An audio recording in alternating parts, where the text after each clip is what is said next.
Assalamualaikum warahmatullahi wabarakatuh. Waalaikumsalam warahmatullahi wabarakatuh. Selamat datang di Pari Menyapa.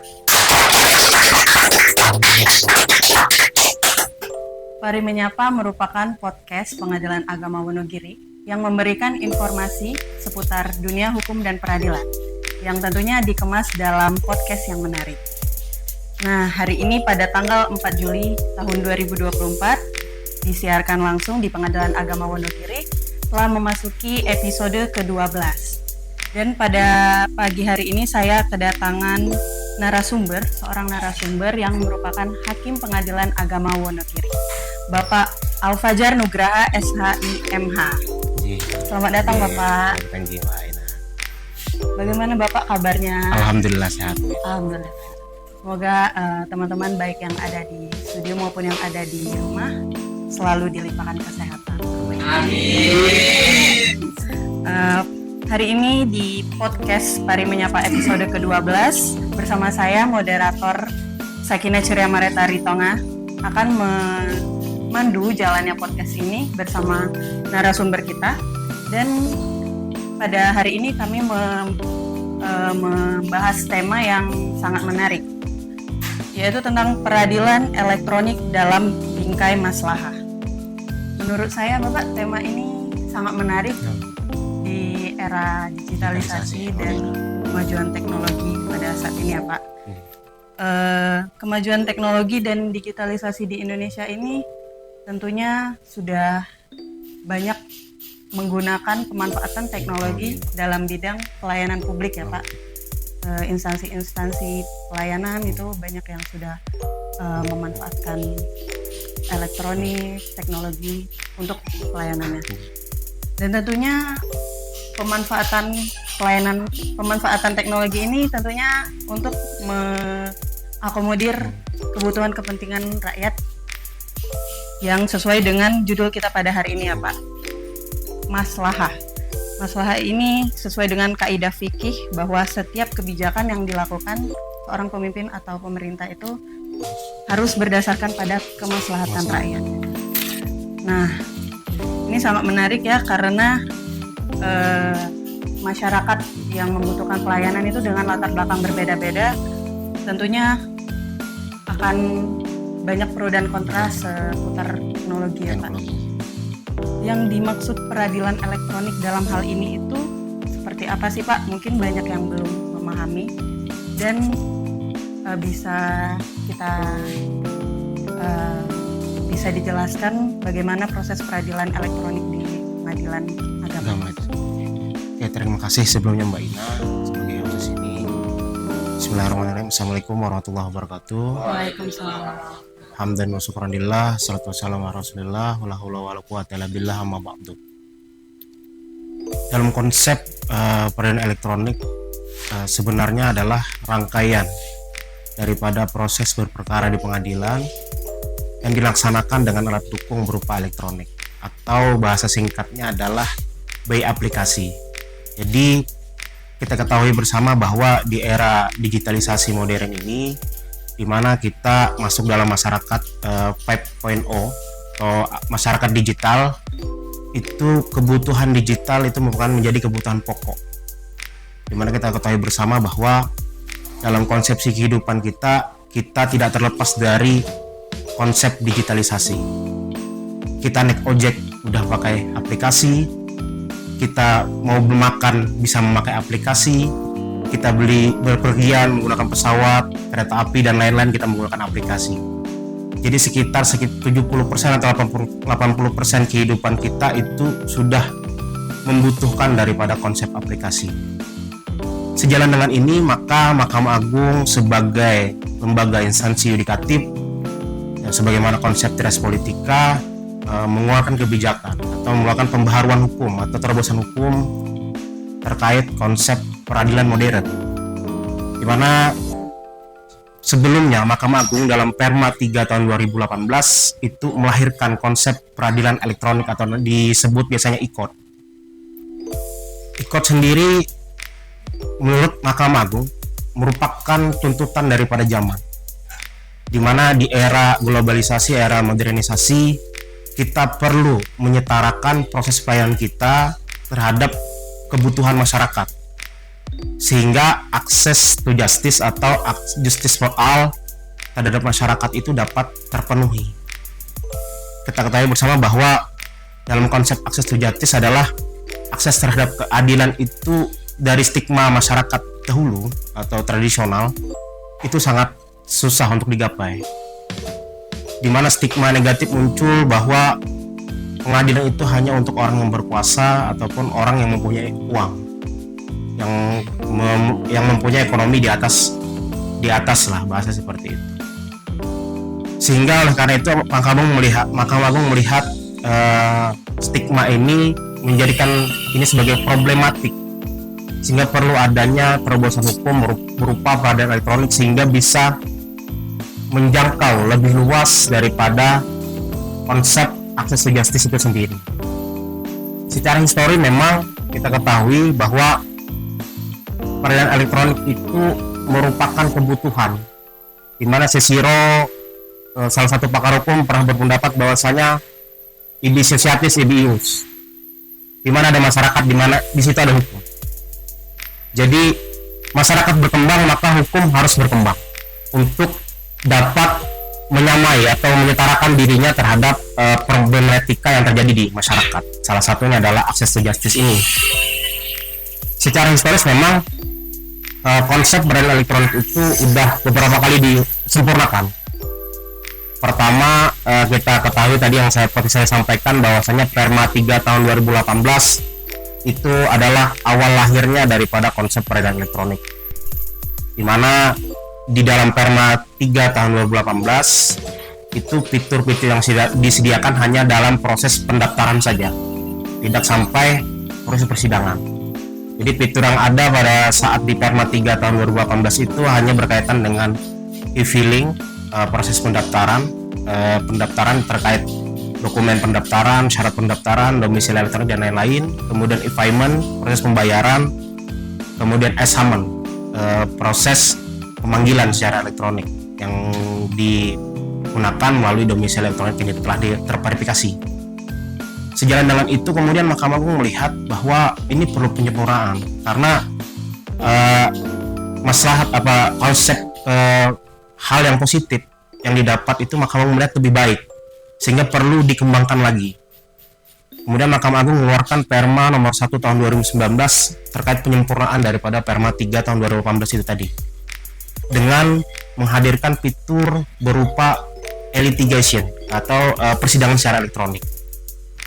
Jadi di dalam Perma 1 tahun 2019 Mahkamah Agung membuka fitur terbaru berupa persidangan secara elektronik, yang mana hal ini berupa persidangan dalam hal jawab menjawab setelah disetujui oleh kedua belah pihak. Jadi memang di Perma 1 2019 itu ada syarat untuk menggunakan e-litigasi, persidangan elektronik itu dengan catatan harus disetujui oleh kedua belah pihak.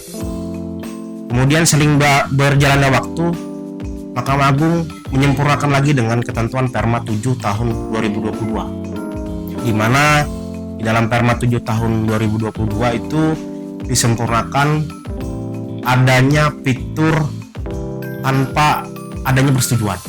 Nah, jadi apabila perkara itu didaftarkan secara elektronik, maka harus diselesaikan secara elektronik. Jadi tidak ada persetujuan dari pihak lawan untuk menggunakan e-litigasi, untuk menggunakan persidangan secara elektronik. Sehingga nantinya dengan perkara didaftarkan secara e-litigasi atau e-court, maka prosesnya harus selesai dengan cara e-court. Nah, di Perma 7 tahun 2022 juga ada namanya sidang hibrid. Jadi sidang hibrid itu dalam konsepnya adalah semi elektronik. Jadi karena tidak adanya persetujuan, maka diubah konsep manual panggilan itu yang biasanya disampaikan oleh jurusita pengadilan kita atau petugas dari pengadilan kita menggunakan menggunakan panggilan tercatat, yang kemudian juga adanya upaya hukum di dalam ketentuan e-court di Perma 7 tahun 2022. Penyempurnaan terus dilakukan oleh Mahkamah Agung. Bahkan dulu saya pernah waktu pendidikan di pelatihan hakim berkelanjutan, ada muncul daripada usulan kawan-kawan bahwasanya peradilan elektronik itu harus dijalankan secara elektronik saja, gitu. Maksudnya secara digital saja semuanya. Semua proses. Kawan-kawan mengusulkan adanya kemungkinan ke depan adanya digital forensik. Jadi dalam artian pemeriksaan bukti-bukti surat itu kita menggunakan konsep digital forensik sebagaimana di konsep pidana di kepolisian. Surat-surat yang berkaitan itu kita dapat autentifikasi keasliannya. Nah, jadi didaftarkan, tapi dengan catatan bahwa memang pusat data nasional kita memang harus terpadu, harus terintegrasi semua. Jadi dalam artian memang semuanya terintegrasi sehingga autentifikasinya dapat divalidasi dengan baik. Nah, seperti itu. Kemudian juga ada bahkan di dalam usulan dari kawan-kawan itu waktu pendidikan pelatihan itu sampai kepada pemeriksaan setempat atau DSNT bahkan SITA itu digunakan secara digitalisasi. Untuk apa? Untuk menghemat daripada biaya perkara yang dibebankan kepada para pihak.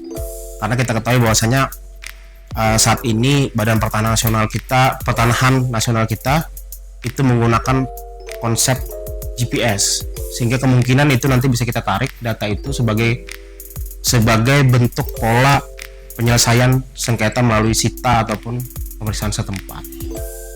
Terkait prosedur tadi, prosedur yang berlaku di Pengadilan Agama, kita di Pengadilan Perdata ini mengacu kepada konsep juga menganut pada konsep peradilan elektronik, di mana kita mengadakan daripada pelayanan tersendiri terkait peminat untuk mengajukan perkara secara elektronik melalui pojok ekot, di mana nanti ada petugas kita yang akan nantinya membimbing di sana, yang mencoba nanti membantu membuatkan akun yaitu pengguna lain, karena pengguna terdaftar itu biasanya hanya untuk advokat atau badan hukum dan lain-lain. Nah, kemudian kurator.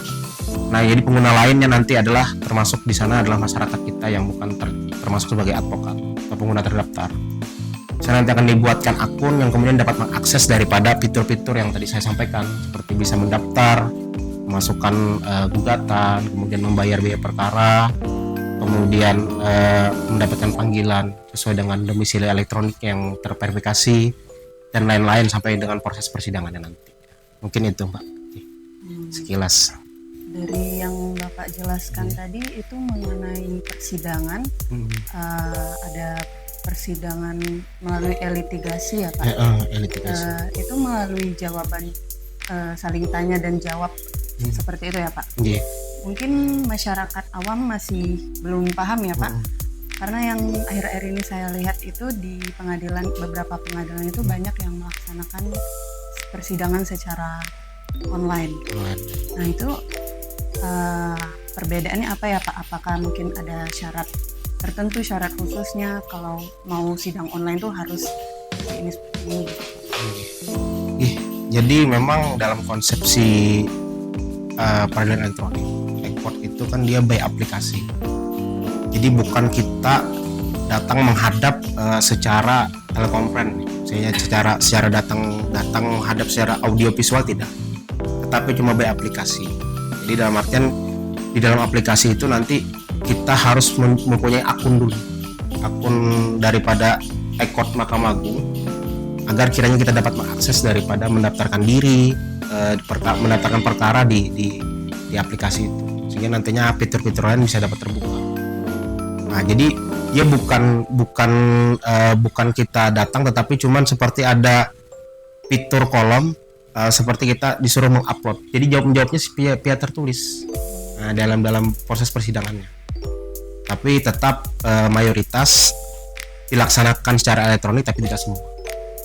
Dalam hal upaya damai tetap diwajibkan untuk hadir ke persidangan, kemudian pembuktian juga tetap diwajibkan untuk hadir ke persidangan. Jadi ada beberapa agenda persidangan yang kemudian dihilangkan karena dengan adanya proses daripada peradilan elektronik itu sendiri.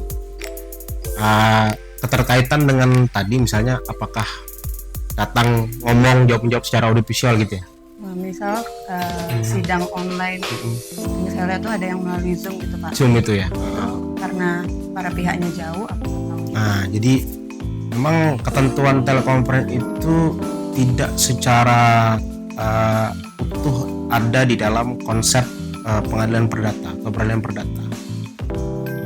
Sidang telekonferen itu pada dasarnya dulu diprakarsai dalam konsep sidang peradilan pidana.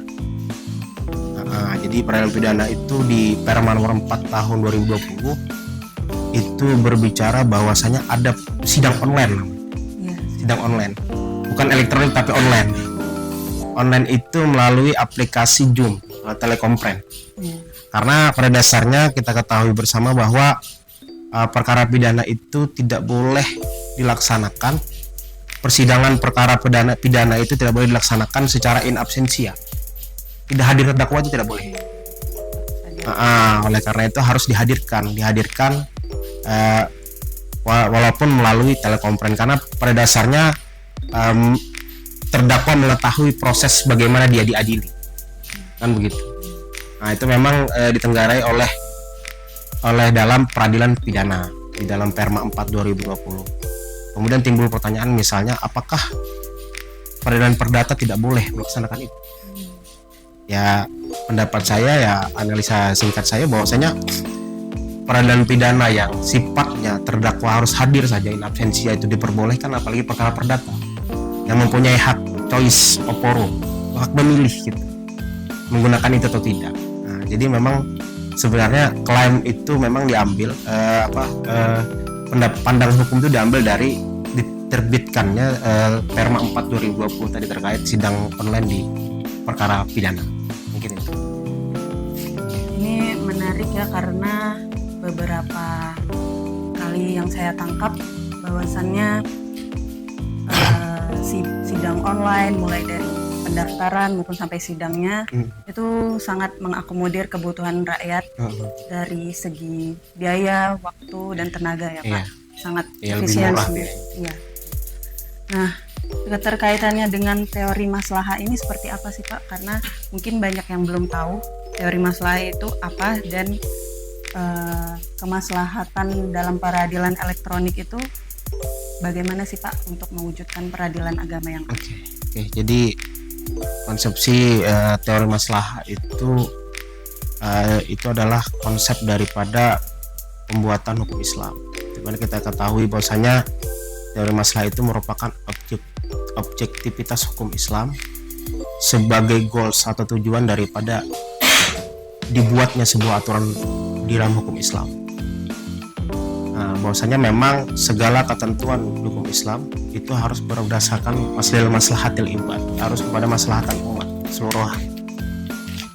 Konsep teori maslahah ini memang diprakarsai oleh Imam Al-Ghazali, kemudian ada lagi Imam Asy-Syatibi, kemudian ada lagi Najmuddin At-Tufi yang lebih ekstrim pendapat. Karena di Najmuddin At-Tufi itu berpendapat bahwasanya apabila dalil itu bertentangan dengan maslahat, maka dalil harus ditinggalkan. Karena menurut beliau bahwasanya dalil itu harus berdampingan, harus sampai kepada aspek maslahat. Nah, Imam Al-Ghazali pernah menyampaikan bahwasanya ada kaidah asasiyah, yaitu kuliatul khamsah tadi. Ada namanya hibduddin, hibdul mal, nafas, hibdul nasab, dan hibzul hayat, bahasanya seperti itu. Ada 5 yang harus perlu dilindungi. Ada konsep menjaga agama, menjaga harta, menjaga kehidupan, kemudian menjaga keturunan. Nah, jadi itu ada konsep itu yang disampaikan oleh Imam Al-Ghazali. Dari segi pandang, misalnya kita berbicara terkait peradilan elektronik, bahwasanya memang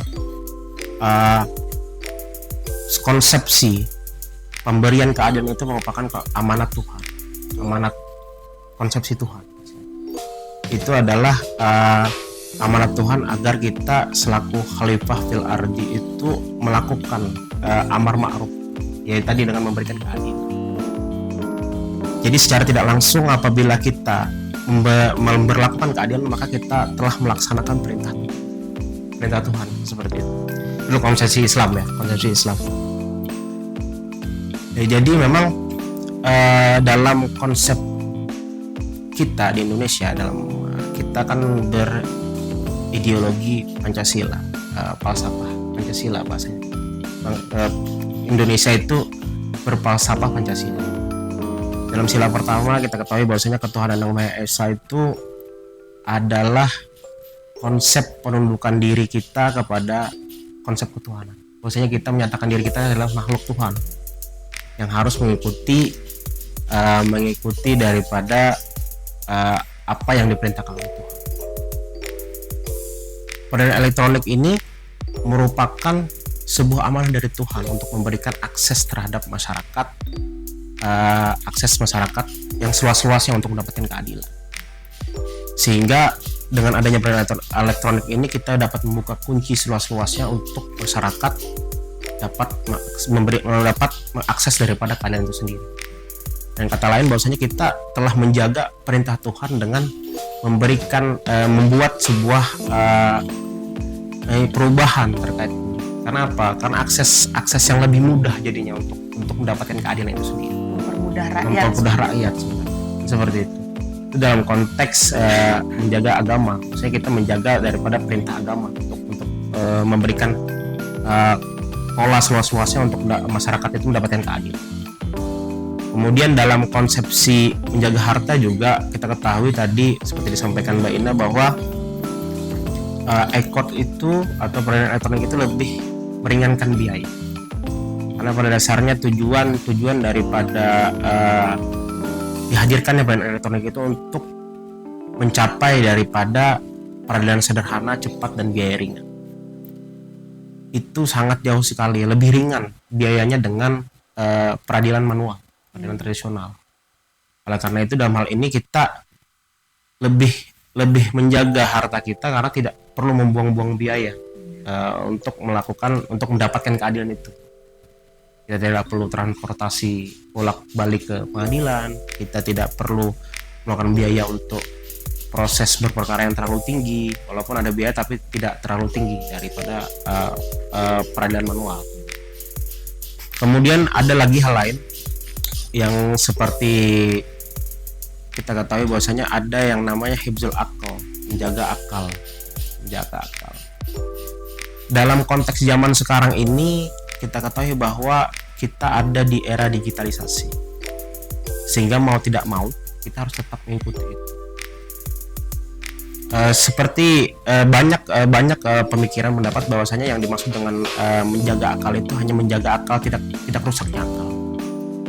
Tapi menurut pendapat saya pribadi bahwasanya dengan membiarkan kita tidak membuka ruang untuk mengembangkan akal kita, maka itu adalah salah satu perusak akal.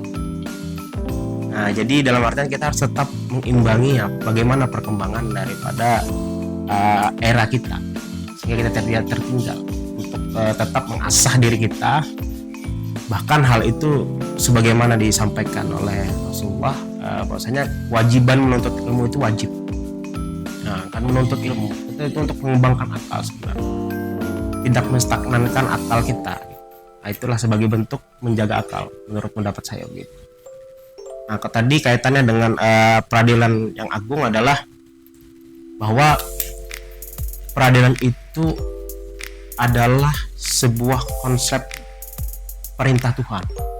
Ini kan begitu tadi. Sudah saya sampaikan sebagaimana konsep Hibzuddin tadi, bahwa peradilan itu adalah perintah Tuhan yang mana harusnya masyarakat itu dapat dengan mudah meminta keadilan untuk dirinya. Nah, dengan adanya ini peradilan elektronik ini, maka kita membuka akses yang lebih luas untuk masyarakat agar dapat keadilan yang sebenar-benar keadilan menurut dirinya kan gitu. Jadi aksesnya itu lebih terbuka, kunci-kuncinya itu lebih mudah untuk dibuka. Peradilan agung itu adalah peradilan yang sebenarnya membuat hanya peradilan yang menjalankan tupoksinya dengan sesuai dengan tupoksi. Itu memberikan keadilan di masyarakat. Dengan cara apa? Memberikan akses luas-luasnya untuk itu. Hanya untuk peradilan elektronik ini adalah salah satunya untuk dapat menjadikan peradilan agung karena membuka akses yang luas terhadap nilai keadilan itu sendiri. Mungkin. Seperti yang Bapak jelaskan, dari berbagai latar belakang masyarakat yang berbeda-beda, tentunya mereka juga akan berbeda-beda dalam menyerap informasi melalui teknologi ini ya Pak. Yeah. Nah, berdasarkan hal tersebut, bagaimana sosialisasi dalam melakukan peradilan elektronik ini sehingga pihak-pihak yang dengan latar belakang berbeda tadi itu memahami dan ikut serta dalam berpartisipasi di peradilan elektronik. Oke, terima kasih Mbak. Terkait sosialisasi, memang pada dasarnya Mahkamah Agung telah gempar untuk mensosialisasikan terkait peradilan elektronik ini. Karena kita ketahui bahwa peradilan elektronik lahir dari tahun 2018 sampai dengan tahun ini sekitar 6 tahun kurang lebih.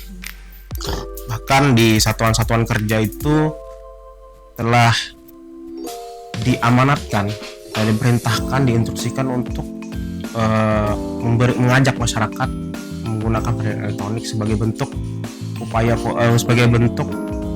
upaya positif memberikan akses terhadap keadilan kepada masyarakat, kemudahan memberi akses terhadap masyarakat tadi, memberikan keadilan begitu. Namun sekali lagi pro kontra yang terjadi bahwasanya banyak masyarakat kita yang masih belum memahami daripada konsepsi teknologi informasi, sehingga memang capaian goal atau tujuan untuk mempermudah masyarakat jadinya mereka berpikir menjadi mempersulit dirinya gitu. Padahal kita sendiri sudah menyediakan fasilitas-fasilitas yang mendukung untuk penggunaan itu, seperti adanya pojok ekor di mana kita letakkan petugas yang memang mempunyai keahlian untuk itu di situ. Tapi sekali lagi memang masyarakat kita yang masih belum mumpuni. Mungkin nanti kedepannya bisa jadi untuk memberikan, ibaratnya untuk memaksa. Jadi bisa jadi nanti peradilan elektronik itu agar dapat dirasakan, agar dapat dipakai, itu gunakan konsep pemaksaan. Begitu. Mana Eskopon itu pernah menyatakan itu law is tool of engineer, maksudnya begitu. Bahwasanya hukum itu untuk merekayasa sosial. Jadi supaya ada tertib di situ. Mungkin saja kedepannya nanti untuk lebih efektivitas, maka perkara perdata itu harus menggunakan seluruhnya harus menggunakan peradilan elektronik, supaya nanti masyarakat dapat mau belajar, mau mengikuti masalah itu dan dapat merasakan aspek positif dari adanya peradilan. Dan menjadi terbiasa. Jadi terbiasa untuk mungkin itu.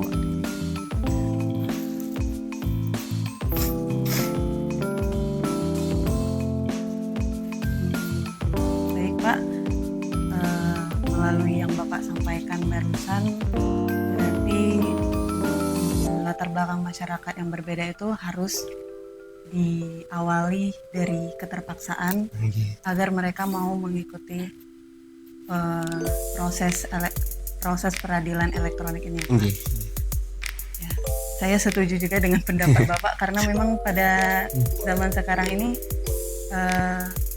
orang kalau misal mau mengikuti pelayanan secara elektronik itu kan apa sih ini males agak gitu, jadi berpikiran suzon duluan. Iya, suzon dulu.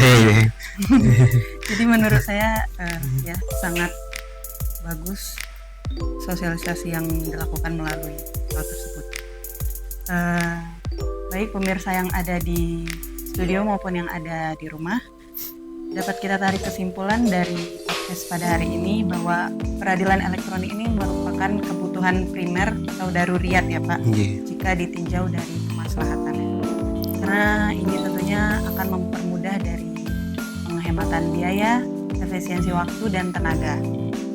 Sebagai instansi pelayanan publik, Pengadilan Agama Wonogiri telah mengikuti berbagai pemanfaatan teknologi informasi melalui inovasi dari Badan Peradilan Agama, dari Mahkamah Agung, dan juga selain itu Pengadilan Agama Wonogiri juga turut dalam berinovasi di bidang teknologi dan informasi. Sehingga inovasi yang dimiliki Pengadilan Agama Wonogiri ini dapat mempermudah masyarakat pencari keadilan dan mewujudkan peradilan yang bagus. Terima kasih Pak Al-Fajar atas waktu dan informasinya. Semoga bisa bermanfaat ya Pak. Amin. Pendengar baik yang ada di studio maupun yang ada di rumah. Baik, kepada audiens yang ada di studio, apakah ada yang ingin menanggapi atau ada yang ingin bertanya? Silakan. Assalamualaikum warahmatullahi wabarakatuh. Waalaikumsalam. Tidak ada rasa bosan syukur kepada Allah, bersalawat kepada Rasulullah. Saya hanya bertanya macam orang tidak tahu hukum gitu. Tapi nggak mungkin juga dibilang nggak tahu hukum kalau dari segi pertanyaan itu muncul. Apakah dengan sidang elektronik ini, ya sudah kita ketahui dari kawan-kawan juga yang sudah berangkat ke Timur Tengah, sudah lama juga ada di sana, tidak mengurangi proses persidangan. Sebagai contoh, persidangan cerai kan tertutup untuk umum. Mungkin masyarakat berpikir seperti itu. Jadi saya sederhana saja pertanyaannya, apakah dengan sidang elektronik ini tidak membuka peluang persidangan itu yang sifatnya wajib qat'i tertutup, sehingga dengan tidak tertutupnya itu bisa batal hukum putusan itu kan. Itu saja narasumber. Mudah-mudahan masyarakat yang istilahnya sampai hatinya, jiwanya sampai ke sana. Apa dengan sidang elektronik itu tidak membuka persidangan terbuka untuk umum jadinya gitu kan. Karena dengan elektronik ini semua bisa dicatat atau diapakan gitu. Mungkin itu Pak dan hostnya. Assalamualaikum warahmatullahi wabarakatuh. Waalaikumsalam warahmatullahi wabarakatuh. Terima kasih Pak Hasanuddin atas pertanyaannya. Bapak bisa. Langsung ya. Oke. Terima kasih Tulang atas pertanyaannya. Memang ini adalah sebagai pro kontra daripada proses peradilan elektronik. Kita ketahui bersama bahwasanya ini sangat membuka peluang itu dapat diakses semua orang, misalnya berani kita. Dalam peradilan agama, ada perkara yang sifatnya tertutup untuk umum karena ada terkait perceraian. Namun sekali lagi bahwasanya ini adalah sistem teknologi. Jadi pada dasarnya memang akses daripada elektronik itu tadi, electronic court itu tadi, itu hanya dapat diakses oleh yang bersangkutan, hakimnya, kemudian dengan yang bersangkutan atau operator di orang pengadilan. Jadi memang sifatnya tidak terbuka sebagaimana yang kita persepsikan. Bahwasanya sifatnya adalah internal daripada aplikasi internal daripada database yang digunakan oleh Mahkamah Agung dan badan peradilan yang di bawahnya. Jadi sehingga nanti yang dapat mengakses hanya orang-orang yang mempunyai akun atau orang-orang yang mempunyai jangkauan akun yang dapat menjangkau daripada proses peradilan itu sendiri. Kemudian terkait tadi misalnya apakah tidak mengurangi tadi konsepsi kita bicara marwah ya, karena iya. Jadi memang dalam artian peradilan itu marwahnya kan di tempatnya, bahasanya begitu kan, di tempatnya. Apakah mengurangi kayak model sidang tertutup untuk umum itu kan untuk dijaga agar kiranya hal-hal yang berkaitan dengan pribadi yang tidak mau, mungkin aib pribadi yang tidak dibuka, itu memang benar-benar dijaga di situ. Nah, dalam hal peradilan elektronik memang sistemnya juga memang sistem tertutup sebenarnya Pak. Jadi memang dalam artian akun-akun yang bisa mengakses itu aja yang dapat mengakses daripada data-data atau dokumen-dokumen yang ada di dalam peradilan elektronik sebenarnya. Walaupun nanti dalam konsep putusan kan memang dipublikasikan bagaimana di direktori putusan, tapi kan namun tetap ada di dalam ketentuan SK KMA 2.144 itu kan terkait anonimisasi yang begitu. Mungkin terkait kaidah tertutup atau terbuka itu memang sudah diberikan penyelesaian oleh aplikasi ini. Memang tadi yang sebagaimana Tulang sampaikan bahwa konsep ini kalau tidak salah pertama kali saya dengar itu dilaksanakan di Arab Saudi, Timur Tengah kayaknya, konsep peradilan elektronik. Mungkin kita mengaplikasikan itu karena memang kita dari Mahkamah Agung, khususnya Dirjen Badan Peradilan Agama itu seringkali mengadakan studi banding ke sana, sehingga konsep itulah yang kemudian hendak kita terapkan di Indonesia. Mungkin itu Nur.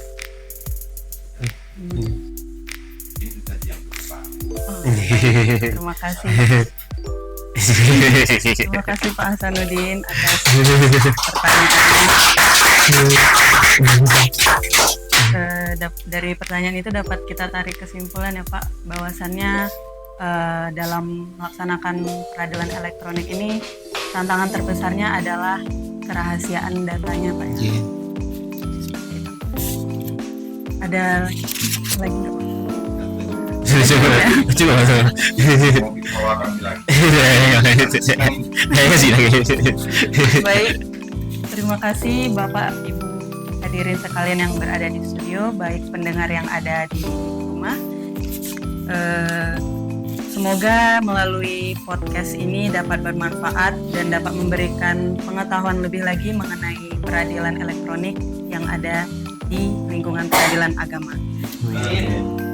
Saya selaku narasumber, Sakinah Ceria Maretari Tonga, pamit undur diri. Saya tutup dengan pantun. Kalau ada sumur di ladang, Cakep. cakep Cakep ya, Mak? Cakep ya, Dok? Cakep ya, Dok? kalau ada sumur di ladang, boleh kita menumpang mandi. Cantik.